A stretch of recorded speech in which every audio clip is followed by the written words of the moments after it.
GMP 성경이야기 가족 여러분 안녕하십니까?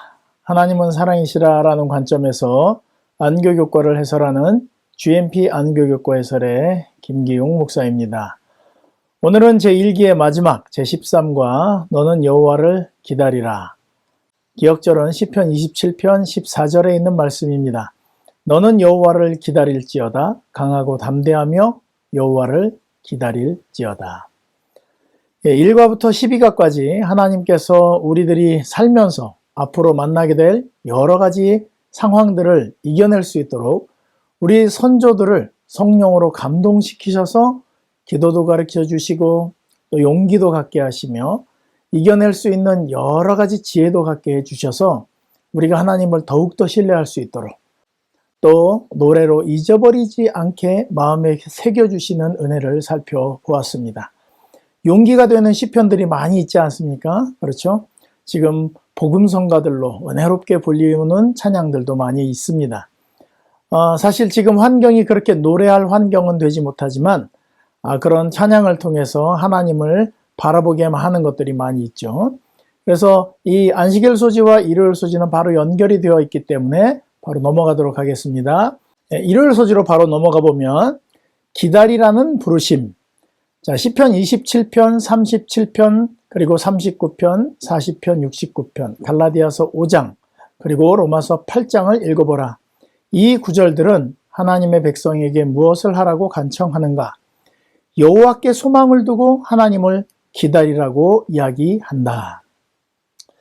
제가 미국에 살다 보니까 한국 사람처럼 기다리는 것을 못하는 민족도 없다 이렇게 생각이 들더라고요. 빨리빨리가 문화가 된 사람들이에요.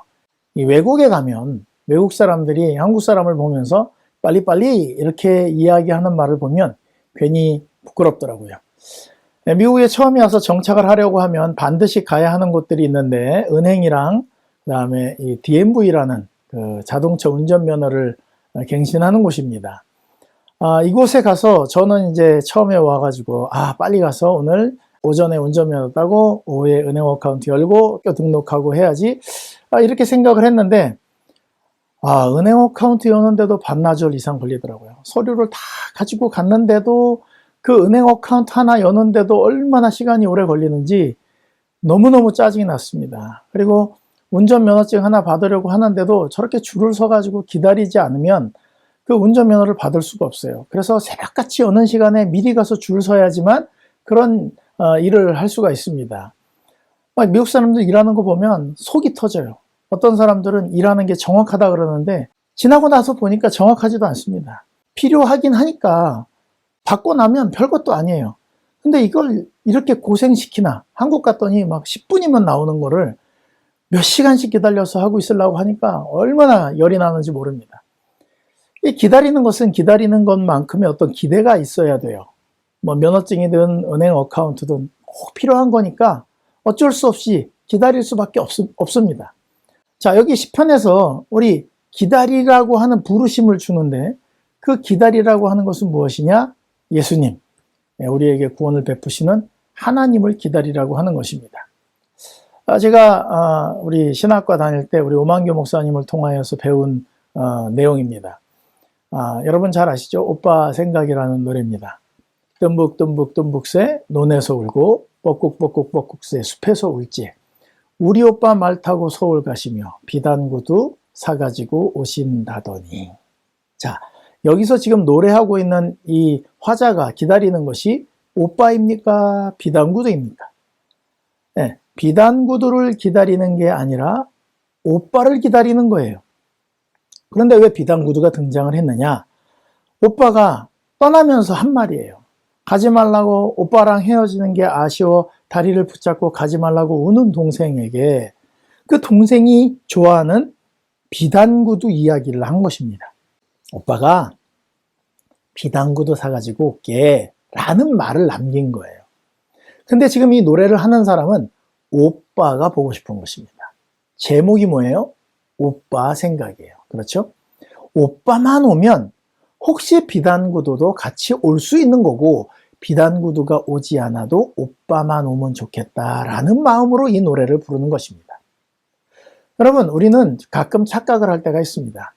너희는 마음에 근심하지 말라. 하나님을 믿으니 또 나를 믿으라. 내 아버지 집에 거할 것이 많도다.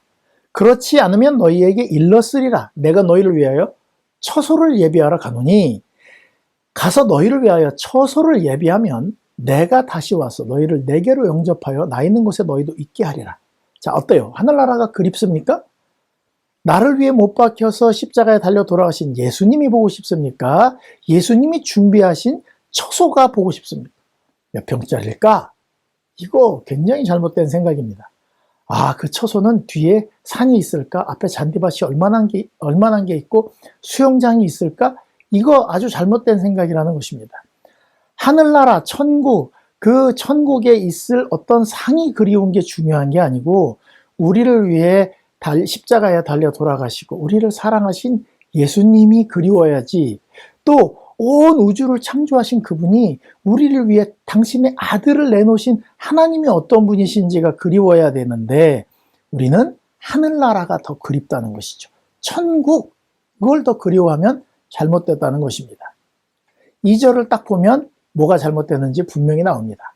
기럭기럭기럭이 북에서 오고 귀뚤귀뚤귀뚤함이 슬피 울건만 서울 가신 오빠 소식이 없는 거예요. 오빠가 소식도 없는 게 너무 슬픈 거예요. 나뭇잎만 우수수 떨어집니다. 자, 비단구두 소식이 없어요? 오빠 소식이 없어요? 오빠 소식이 없어요. 이게 재림신도에 기다리는 자세여야 한다고 이야기하는 것입니다. 하늘 날아가면 무슨 12실과가 맺히고 어디를 여행하고 구름을 타고 무슨 우주에 어디 여행, 그런 게 문제가 아니고, 거기에 예수님이 계시고 그분이 어디로 가든지 따라가는 자들이기 때문에, 예수님이 어디 여행을 가시게 되면 우리가 따라가겠죠. 그래서 우주를 다니겠죠. 네, 우주에 대한 관심, 예수님이 아마 우리를 소개해 주실 거예요.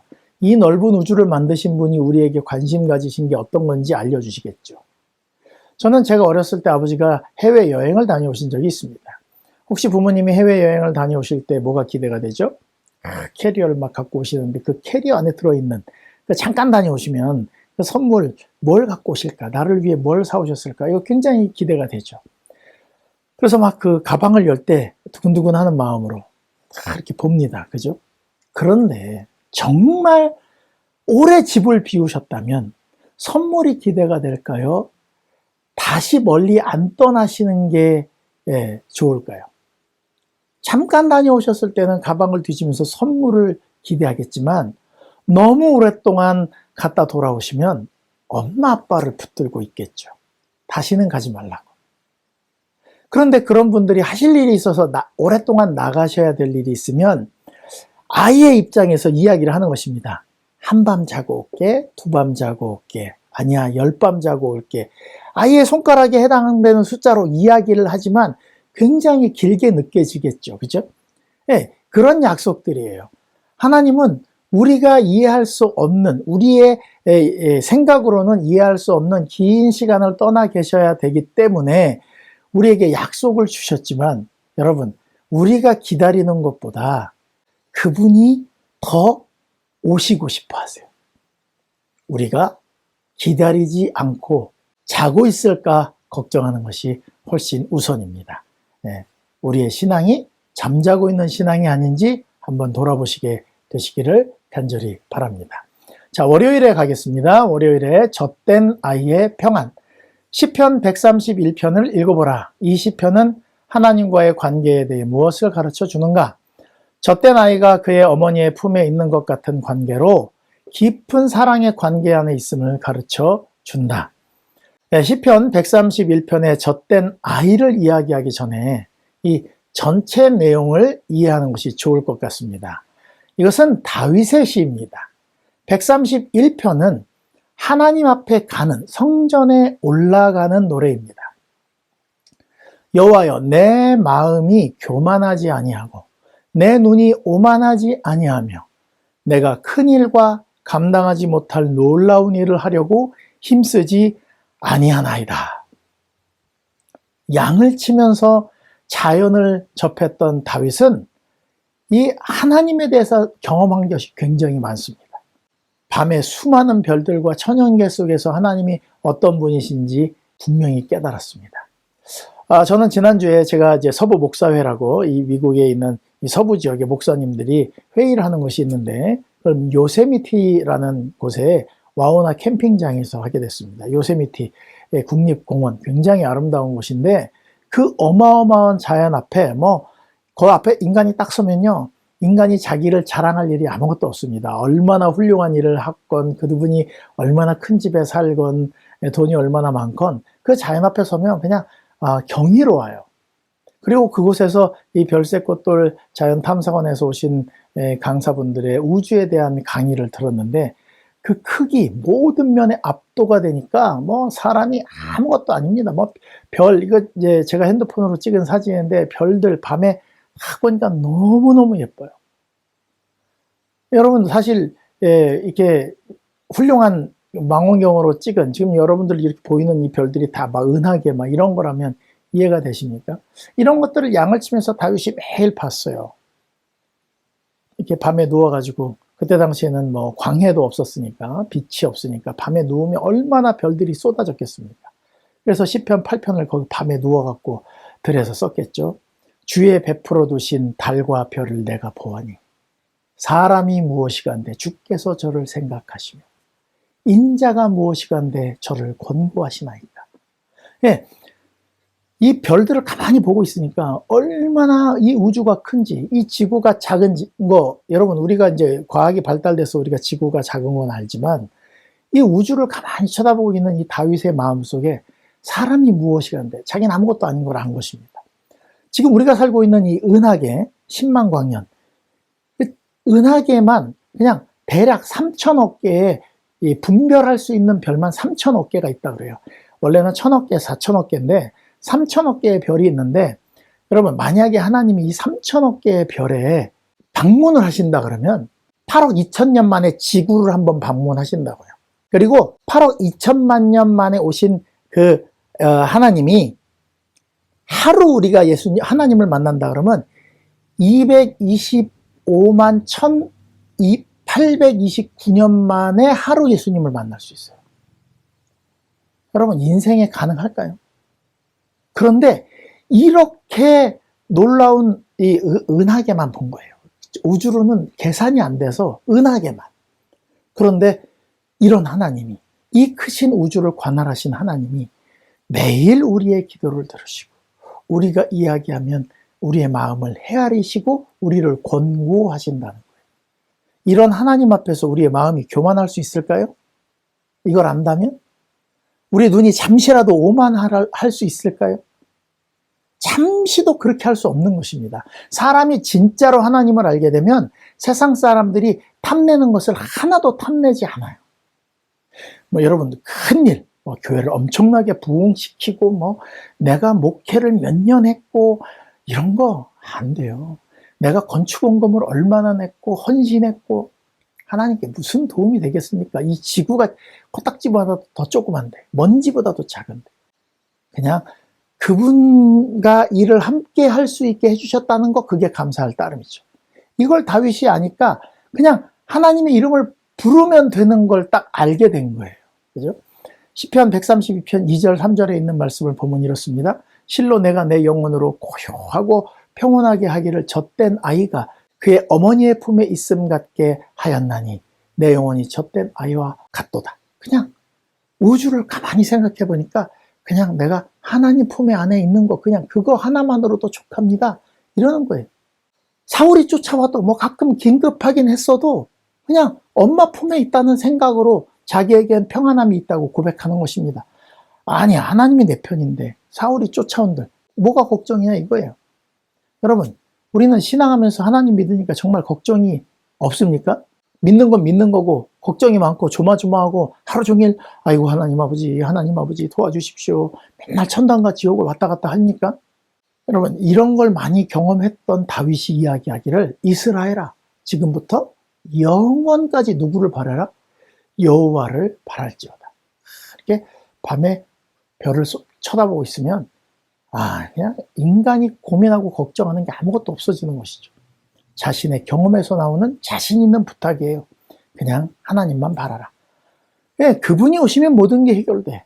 내가 아무리 노력하고 도망가려고 애써도 왕이 온 군대를 동원하면 내가 도망갈 수 있겠느냐 이거예요.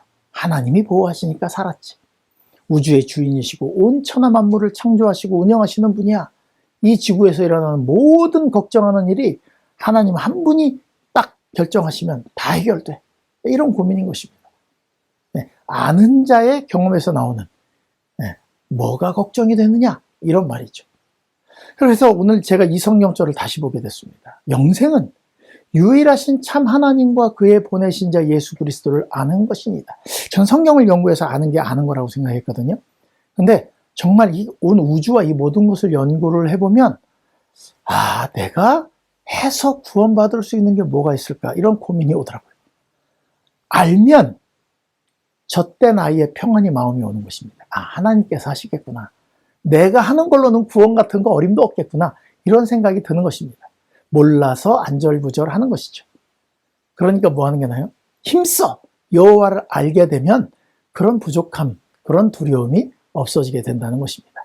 그래서 이 젖된 아이의 평안함을 가지게 되려면 이 시편에서 나오는 이 하나님이 어떤 분이신지를 알아간다면, 성경을 통해 천연계를 통해서 매일매일 하나님을 알아간다면 이런 평안 가운데 거하게 될 것이라는 가르침입니다. 우리 GMP 안교반생 여러분들도 하나님이 사랑이시라는 것을 계속 깨달아 가심으로써 이런 평안 속으로 들어가게 되시기를 간절히 바랍니다. 자, 화요일입니다. 단을 가지고 돌아오리라. 시편 126편을 읽어보라. 무엇이 하나님의 백성에게 힘과 희망을 주는가? 희망이 없는 현실에서 믿을 수 없는 구원을 베푸신 하나님의 신실하심, 이것이 하나님의 백성에게 힘과 희망을 준다고 이야기하고 있습니다. 오늘날 우리의 삶에 적용될 수 있는 어떤 말씀이 이 맥락 속에 기록되어 있는가? 이것은 여러분들이 각자 느낀 점을 좀 찾아보시면 좋겠습니다.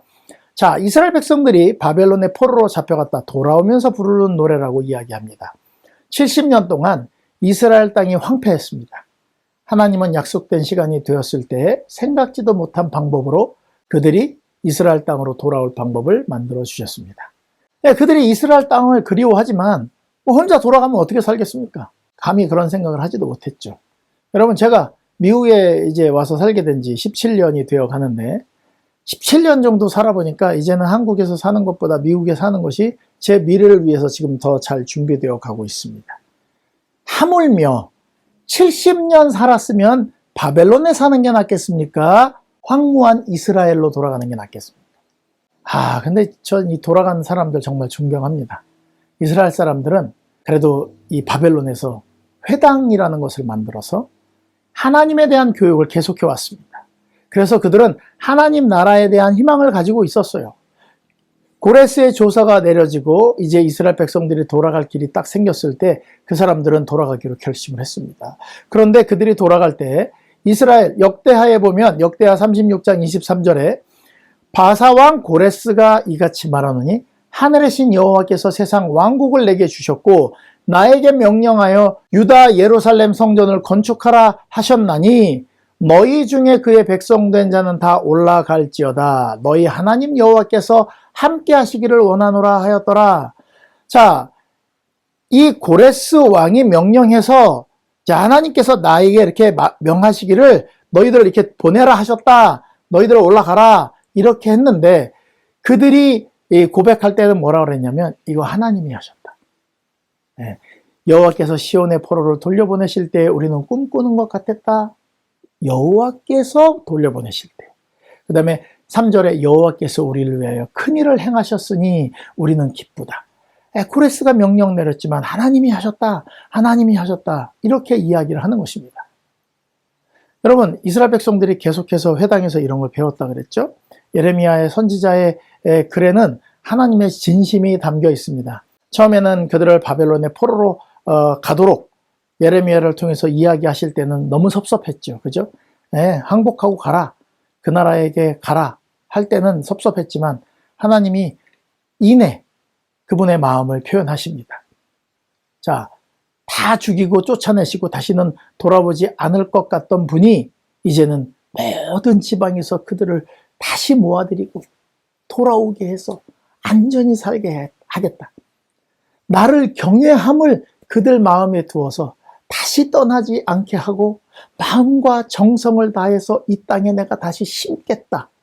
지금은 바벨론에 보내지만 그 고생의 세월을 가슴 아프게 보시고 다시 돌아오게 할 때는 정성껏 이 땅에 정착하게 하시겠다는 것입니다. 40절, 내가 그들에게 복을 주기 위해서 그들을 떠나지 않겠다. 하나님이 함께 하신 게 복인데 다시는 떠나지 않겠다. 여러분, 이게 지금 하나님의 고백이에요. 그들을 혼냈지만 그 혼낸 게 가슴 아프신 것이죠. 이스라엘 백성들이 돌아올 때 가슴 아픈 노래를 또 부릅니다. 여기 갑자기 막 돌아올 때 기쁘도다 막 이러더니 또 눈물을 흘리며 씨를 뿌리는 자들은 기쁨으로 거두리로다 이런 얘기를 해요. 그래서 이제 제가 가만히 생각을 해봤더니 바벨론에 사는 것도 눈물을 흘리면서 씨를 뿌린 일이라고 생각이 드는데 황무한 이스라엘로 돌아가는 사람들이 부른 노래라고 생각을 하니까 하나님의 약속을 기억하고 이제 돌아가는 사람들이 그 길이 쉽지가 않은 것입니다. 돌아가서 살 일이 막막해요. 하지만 돌아갑니다. 그 숫자가 그렇게 많지 않아요. 70년 동안 번성해서 많은 이스라엘 백성들이 바벨론에 살았습니다. 근데 너무나 소수기 때문에 그들의 이름을 다 계수할 때 그리 많지 않은 사람들이었습니다. 지금 돌아가는 길은 고생입니다. 눈물을 흘리는 길이라는 거 그들이 잘 압니다. 바벨론에 가진 많은 것들을 포기하고 편안한 모든 것들을 포기하고 돌아가는 길입니다. 아브라함처럼 번성한 갈대아 우르를 포기하고 황량한 갈 바를 알지 못하고 가는 그 길을 가는 길이에요. 황폐한 곳에 씨를 뿌리러 가지만 뭘 바라보고 가는 거예요? 기쁨으로 거둘 것을 바라보고 가는 것입니다. 사실 그들은 생전에 아무것도 거두지 못했습니다. 그래도 갑니다.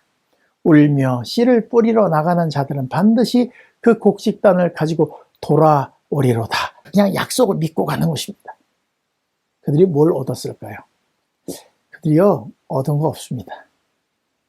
전쟁했어야 됐고요. 싸우면서 건축했어야 됐습니다. 그렇기에 그들이 건축한 성전. 여러분, 그 성전에 누가 오셨습니까? 메시아, 약속하신 예수님이 그 성전에 오셨습니다. 그들이 수고한 수고로 지은 모든 성전, 물론 헤롯이 다시 이렇게 재건축하긴 했지만 예수님께서 오셔서 십자가에 달려 돌아가시고 그 예수님이 얻으신 모든 인생들을 준비하는 귀한 토대가 되었습니다. 여러분, 우리의 신앙이 수고가 보이지 않을 수 있습니다. 여러분들이 자녀를 위해서, 남편을 위해서, 여러분의 이웃을 위해서 기도하지만 그게 눈에 보이지 않고 여러분이 죽을 때까지 이루어지지 않을 수가 있어요. 그런데 여러분이 혹시 하늘에 가시면 하나님께서 여러분이 알지 못하는 어떤 사람들을 여러분 앞에 데리고 오실 것입니다. 그리고 얘기하실 거예요. 네가 그렇게 기도했잖니? 네가 기도한 그 영혼이 이렇게 나중에 회개했단다. 아니면 그 영혼의 아들이, 그 영혼의 이웃이 너 때문에 이렇게 하늘까지 오게 됐단다. 이것이 너의 열매란다. 하고 그 수고의 단들을 보여주실 날이 분명히 있을 것입니다. 그러니 여러분 지금 눈물을 흘리면서 씨를 뿌리는 일에 너무 실망하지 마시길 바랍니다. 계속하세요. 죽을 때까지 하십시오. 그러면 여러분의 자녀가 혹은 여러분의 이웃이 여러분이 수고했던 그 수고를 하늘에서 분명히 보게 될 것입니다. 여러분, 죄악된 땅에서 죄인으로 사는 것이 행복한 건 아닙니다. 내가 그들에게 복을 주기 위해서 그들을 떠나지 아니하리라 하는 영원한 언약을 세우세요. 그리고 한 번도 안 떠나셨어요. 그죠? 근데 자꾸 언약을 또 세우는 이유가 뭐냐면 사람들이 자꾸 떠나요. 하나님은 한 번도 안 떠나셨는데 사람이 자꾸 떠나셨대. 그러니까 그래. 그러면 언약을 또 세우세요. 그리고 경외하는 마음도 주세요. 그리고 나를 떠나지 않게 할 거야. 약속도 주시고 함께하면서 복도 주시겠다고 그래요. 그리고 마음과 정성을 다해서 우리를 하나님을 섬기는 그 땅에 세우신다고 약속을 하세요. 여러분, 아담과 하와가 잃어버린 에덴에 우리를 심기 위해서 정성을 다해서 십자가 마련하시고 은혜를 한없이 부으셔서 우리에게 하나님 경외함을 마음에 이렇게 두어서 떠나지 않게 하시고 막 하늘에 두시려고 계속해서 수고하신 하나님의 마음을 좀 헤아리시면 좋겠어요. 우리에게 기쁨의 단을 주시려고 하는 하나님의 노력이에요. 우리가 눈물을 흘리며 뭐 씨를 뿌려갖고 그걸 거두는 게 아니고요. 눈물을 흘리면서 씨를 뿌리는 분은 하나님이고 거두는 건 우리가 거두는 거예요.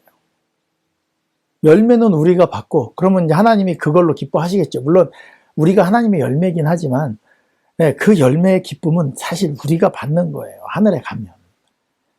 지금 눈물을 흘리면서 씨를 뿌리는 하나님을 좀 생각해 보시라 이것이죠. 단을 가지고 돌아오리라. 우리가 열매가 되겠죠. 하늘에 가면 우리 하나님께 기쁨을 드릴 수 있는 열매들이 되시면 참 좋겠습니다. 자, 우리 수요일 소지로 넘어가겠습니다. 하나님의 안식일의 쉼을 기다림. 시편 92편을 읽어보라. 이 노래는 안식일의 어떤 두 가지 측면을 강조하고 있는가? 과거의 창조와 현재의 세상을 주관하시는 하나님을 찬양하며 영원한 하나님의 평화와 질서에 대한 종말론적 소망을 노래한다. 교과에 있는 답을 따왔습니다. 시편 92편은 안식일 찬송시라고 제목이 붙여져 있는 시편입니다. 시간이 지나 안식일이 되었는데 모든 세상을 만드시고 자신의 모든 삶을 주관하시는 하나님께 감사를 표현하는 모습입니다. 지존자여 시편금과 비파와 수금으로 여호와께 감사하며 주의 이름을 찬양하고 아침마다 주의 인자하심을 알리며 밤마다 주의 성실하심을 베풀미 좋으니이다. 이게 1절이고요.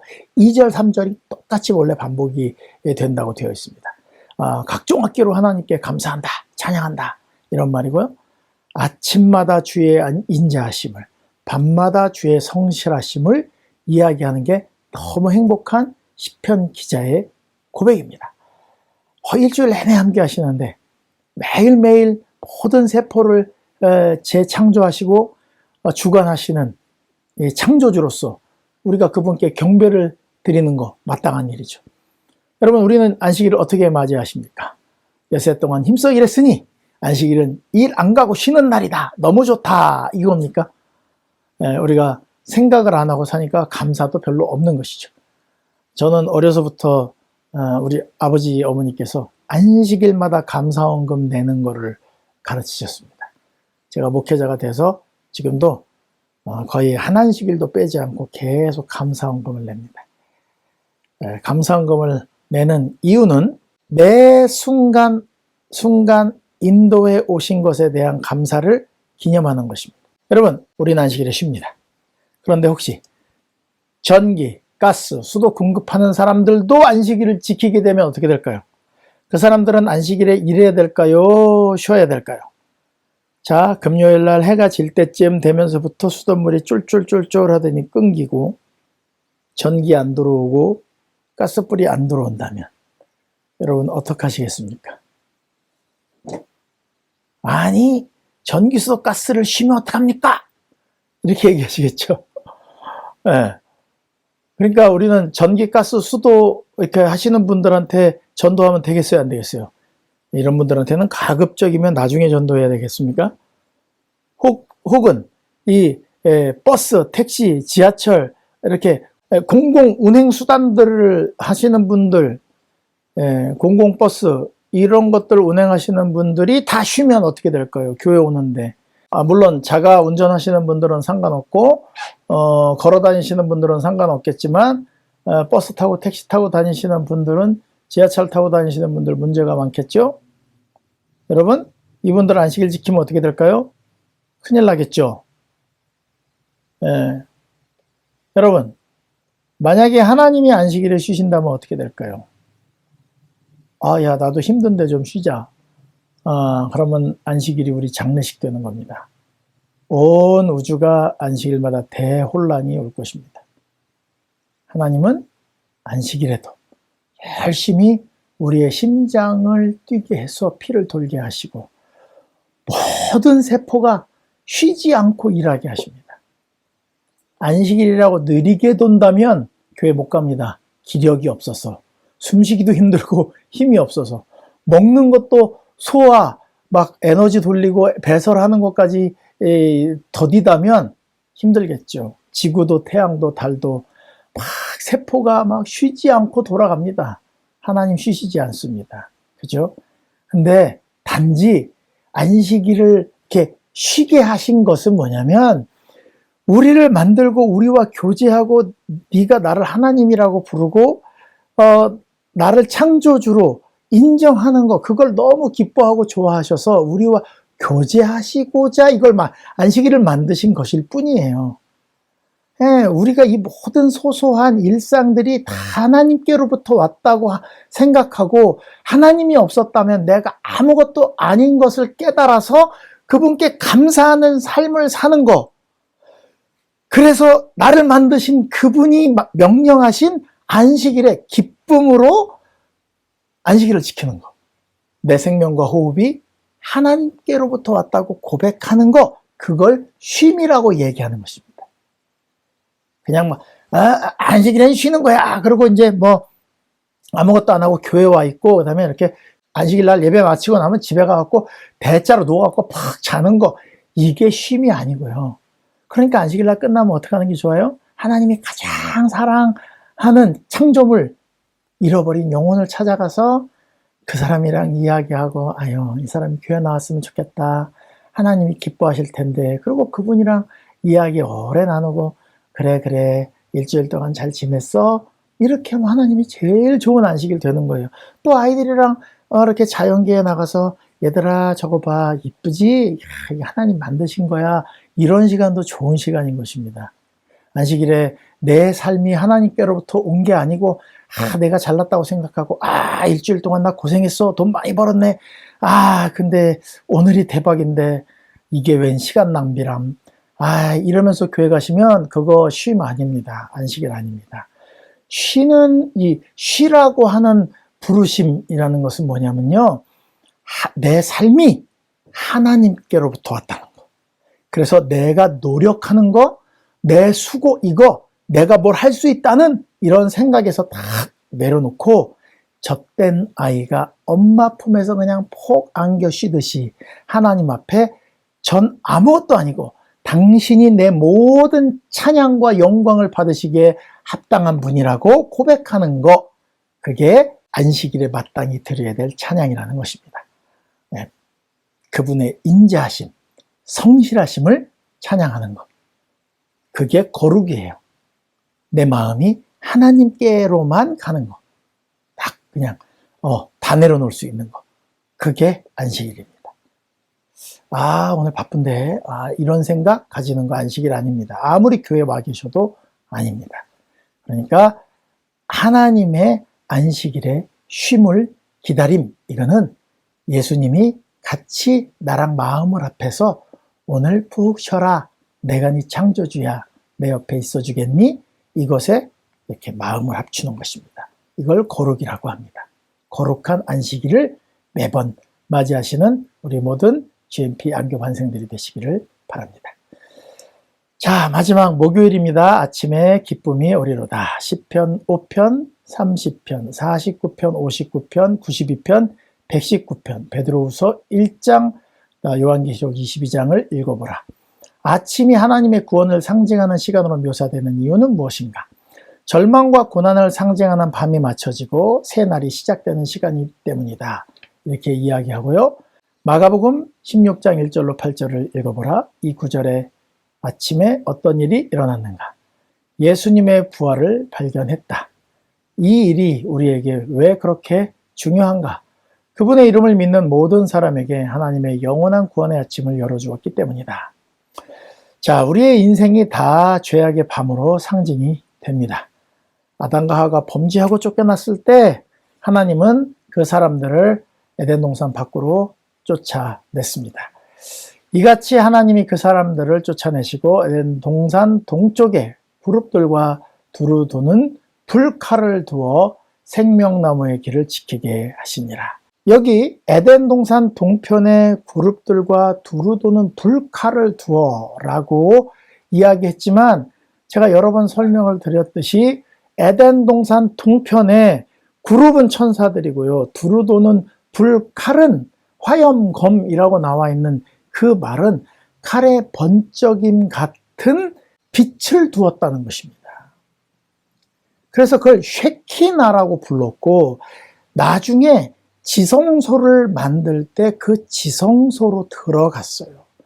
이건 뭐냐면 생명나무의 길을 지키게 했다고 표현했지만 결국 아담과 하와는 이곳에 와서 예배를 드렸고, 그들을 쫓아낸 이곳, 돌아오게 할 곳, 불을 밝혀놓은 곳이라고 제가 설명을 드렸습니다. 사단은 이것을 통해서 불칼이야, 하나님이 여기 들어온 사람들을 다 죽이려고 했어 라고 이야기하지만 그렇지 않습니다. 죽음의 어두운 그림자가 드리웠지만 양을 잡으면 이곳에 와서 이 빛 앞에서 예배를 드릴 수 있게 해주셨어요. 생명의 소망의 빛을 주셨습니다. 홍수 때 에덴 동산을 하늘로 옮기우시면서 이 빛이 세상에서 사라졌습니다. 그런데 제단을 쌓아서 양을 잡아 제물을 드릴 때마다 그 구원의 빛을 계속 간직할 수 있게 해주셨습니다. 하나님께서 다 이제 제단을 쌓아서 양을 잡는 그 제사도 잊혀진 그 출애굽 시대까지 그 애굽에서 그것을 잊어버리고 있을 때에 다시 성소를 짓게 하심으로 지성소에 그 쉐키나를 집어넣으셔서 에덴 동편에 밝혀놓았던 그 빛을 이 땅에 다시 내려오게 했어요. 하나님은요, 계속 어둠을 밝히는 빛으로 사람들과 함께 계셨습니다. 한 번도 어두운 세상에 사람들을 홀로 버려두신 적이 없었습니다. 우리가 스스로 어둠을 찾아 들어갔지요. 죄로 성전도 다 파괴되고 제물의 의미도 파괴돼서 하나님의 모습이 희미해졌어요. 양 잡는 데만 익숙했지 그 양을 잡는 가운데 있는 하나님의 사랑의 빛을 보지 못하게 됐어요. 세상이 점점 어둠이 깊어졌어요. 그 어두운 인류의 밤에 예수님이 기꺼이 이 땅에 오셨습니다. 요한복음 1장 5절, 빛이 어둠의 빛이 돼 어둠이 깨닫지 못하더라. 알아보지 못했죠. 9절, 참빛 곧 세상에 와서 각 사람에게 비치는 빛이 있었나니. 아침에 기쁨이 오는 게 아니라 하나님은 항상 계셨다니까요. 죄가 어두워서 우리가 못 봤지. 그가 이 세상에 계셨으며 세상은 그로 말미암아 지은 바 되었으되 세상이 그를 알지 못하였고 자기 땅에 오매 자기 백성이 영접하지 아니하였으나 못 알아옵니까? 영접도 안 하는데. 안 하는 거 알면서도 오셨다니까요. 인류가 죄를 지었을 때 인류를 이렇게 벌거벗은 채로 내보내지 않았어요. 하나님도 함께 쫓겨 나오셨어요. 그분이 예수 그리스도셨고요. 항상 우리 옆에 맴도셨어요. 임마누엘. 그렇게 사셨죠. 깜깜한 데 있어 더듬어 찾고 불안해하고 몰라 헤매는 사람들에게 하나님이 어떤 분이신지 알려주시고 다시 찾아오시고 막 아브라함 부르시고 아무것도 모르는 모세에게 찾아오셔서 불 붙여놓고 막 찾아오시고, 그죠? 아침에 소망을 주시려고 오신 분이 항상 하나님이셨지 우리가 찾아간 적은 단 한 번도 없다니까요. 결국 십자가에서 인류를 위해 약속의 제물이 되심으로써 우리 인류 죄인들에게 유일한 희망을 주셨잖아요. 그죠? 그래서 영접하는 자, 곧 그 이름을 믿는 자들에게는 하나님의 자녀가 되는 권세를 주셨고, 아침에 기쁨이 오리로다가 아니라 항상 있었어요. 우리가 발견을 못했을 뿐이지. 다시 그냥 깨워주시고 승천하신 거예요. 언제나 계셨습니다. 어두운 세상을 살아갈 수 있는 건 눈만 돌리면 빛이 있는데 우리의 걱정으로 우리의 눈을 가려요. 그리고 하나님이 날 안 도와주신다는 거예요. 그냥 우리가 어두운 세상을 살아갈 수 있는 것은 그분이 주신 이 작은 소망의 불 때문에 살 수 있다고 합니다. 교과에 나와 있는 예언의 신 읽어드리겠습니다. 갈라진 요셉의 무덤 너머로 그리스도께서는 나는 부활이요 생명이라고 승리를 선포하셨다. 이 말씀은 하나님만이 하실 수 있는 말씀이다. 모든 피조물은 하나님의 뜻과 능력으로 산다. 그들은 하나님의 생명을 받느냐에 따라 생사가 좌우된다. 아이고, 이걸 주시려고 얼마나 하셨는데 뭐 받으면 뭐 살고 아니면 죽는다. 안 받으려고 하는 사람한테 주려고 얼마나 애를 쓰셨습니까? 그죠? 가장 높은 스랍으로부터 가장 낮은 생물에 이르기까지 모두 다 생명의 근원 되시는 분에게서 생명을 공급받는다. 하나님과 하나이신 그분만이 나는 내 생명을 버릴 권세도 있고 다시 얻을 권세도 있다고 말씀하실 수 있다. 그리스도께서는 당신의 신성 속에 죽음의 속박을 깨칠 수 있는 능력을 갖고 계셨다. 예, 교과에다 이걸 잔뜩 써놨어요. 이분이 오시는 그날을 아침이라는 말로 상징하기 때문에 아침에 기쁨이 온다 이렇게 얘기를 해요. 여러분, 이분을 기다리는 것이 쉽지 않다는 거 우리가 압니다. 그죠? 근데 그분의 인자하심과 성실하심을 기억한다면 생각을 잘 해보시라고요. 어둠 가운데 오시고 지금도 항상 계신 그분, 여러분, 이게 아침이 와야 기쁨이 옵니까? 밤에는 기쁨이 없어요? 밤에 우리 여태까지 시편에 얘기한 게 뭐예요? 밤에도 기쁨의 노래를 부를 수 있었잖아요. 왜? 이분의 성실하심과 인자하심을 기억한다면 그 약속하신 메시아를 정확한 날짜, 그 시간에 십자가에 달려 돌아가게 하신 그 하나님의 신실하심을 기억한다면 재림의 아침을 기다리는 건 어려운 것도 아니에요. 그러니까 믿음의 눈이 흐려지지 않도록 정신만 붙들고 있으면 말씀을 집중하고 산다면 어려운 것도 아닌데, 아이고, 그거를 안 해서 우리가 뭐 아침을 기다리고 지금 마치 무슨 굉장한 어둠 가운데 있는 것처럼 이야기하는데 그렇지도 않습니다. 아침에 기쁨이 오나요? 지금도 어마어마한 기쁨 가운데 살 수 있는데 최면 가운데 빠져 있습니다. 지금은 어둠이라고, 나 힘들게 살고 있다고. 아닙니다. 엄청 기쁨 가운데 우리는 살고 있습니다. 하나님이 그만큼 큰 빛을 우리에게 주셨어요. 아무리 깜깜해 보십시오. 성경을 보다가도, 하늘의 별을 보다가도, 꽃을 보면서도 얼마든지 행복할 수 있지 않습니까? 여러분, 너는 여호와를 기다리라. 기다리는 게 아니라 옆에 와 계세요. 눈만 돌리면 볼 수 있는 곳에 계세요. 손만 뻗으면 닿을 때 와 계세요. 네, 그러니까 기다리는 게 아니라 그분, 우리가 그분 곁에 살고 있습니다. 이미. 그러니 우리 고개 돌려서 그분을 맞이하시기 바랍니다. 성경책을 보면서 그 안에서 예수님 발견했으면 좋겠습니다. 이제 좀 아쉬운 말씀을 드려야 될 것 같은데요. 이제 저희 교회 부목사님이 이제 그만두십니다. 교회 일도 좀 많아지고, 사실은 건강적 문제가 좀 큽니다. 혈압이 많이 높아지고, 근데 이제 와이프가 반대를 좀 하기도 하고, 와이프랑 상의를 했습니다. 왜냐면 앉아있는 시간이 너무 많아요. 파워포인트 준비해야 되고, 파워포인트 녹화 편집은 그저 그런데 요 교과를 요약하고 생각하고 요 말로 바꾸는 데 시간이 굉장히 오래 걸립니다. 그러다 보니까 건강에 적신호가 좀 생겼고, 그래서 이제 교과를 좀 쉬어야 될 것 같습니다. 대쟁투는 꼭 다뤄드리고 싶었어요. 왜냐하면 이 대쟁투를 사랑의 눈으로 봐야 되거든요. 그런데 어쨌든 제가 좀 생각하는 거는 요거를 각 요일을 2분 정도로 요약하는 건 어떨까 하는 생각은 해보는데 여건이 허락했으면 좋겠습니다. 그동안 많이 시청해 주시고 응원해 주시고 함께 해주신 분들께 감사를 드리고, 뭐 언제 다시 시작하게 될지는 모르겠지만 여러분들이 이 교과를 보실 때 하나님이 사랑이시라는 관점에서 성경과 교과를 보시는 게 굉장히 도움이 되실 것이라고 생각을 합니다. 그동안 너무 응원의 댓글을 보내주신 분들께 감사를 드립니다.